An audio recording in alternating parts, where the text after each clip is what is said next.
Hey, what's up? This is Jedi Steve. And recently, Irma Garcia,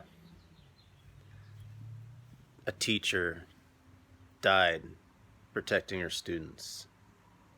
Lots of young students, as a gunman who will remain nameless, came into a school. Lots of people are coming up with solutions. Some are asking why this happened. And here is just a theory that I have because I've been paying attention in this space. I've been the solution in this space for a while.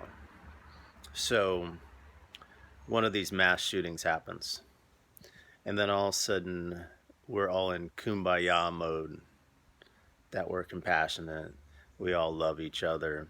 We have these ones where we go out with the candles and the light visuals, and everybody's putting their names on there, and people are crying in compassion. People are concerned about the people around them. People are concerned about the children. And then we go back into business as usual. This vulnerability, compassion, humility, we look at them as weaknesses because sometimes it's painful to feel the pain of the people around you. So we think of them as weaknesses because we draw on these during weak times, but it's so much easier to call compassion, humility, and vulnerability weaknesses because we don't want to judge ourselves and think that we were weak in those points. But if we draw on these beautiful words, but for me, they're more than words, they're energies. If we draw on these energies during good times and bad times and just average everyday times, we will see that they are superpowers. We draw on these words during weak times because they are superpowers. We get out of the way of ourselves and we allow the reservoir of beauty, information, vulnerability to come into side of us. So we're paying attention to the people around us. Yes, we're also thinking about being more fearful and thinking about violence, but we're also bringing in these superpowers into us. And when we bring superpowers, you are what you eat, you are what you eat. So also, when we resonate with superpowers and we bring them into us, that makes us somebody. That makes us the Superman. That makes it in a way that when we see something, we're able to connect with that person.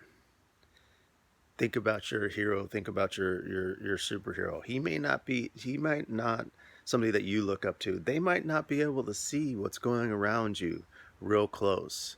But your intuition, which is your inside tuition, you've paid a tuition for your lifetime, but also your DNA has paid tuition. Your cells have paid tuition. Your organs have paid this tuition, this intuition that is inside of you to be so powerful and to understand that life is beautiful.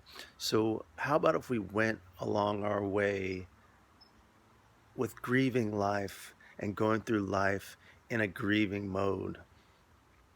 Just like a dog, you leave the room and then you leave the room for 5 minutes and then you come back and the dog's like so excited when they see you. And I'm not just talking to you, I'm also talking to myself. How come we can't grieve our family in that way and that excitement? And notice, even for the strangers around us, being able to reach out to them when we know somebody might be going through something and channel that intuition inside of us to say the right things for them, say the right beautiful things for them, because we are all healers.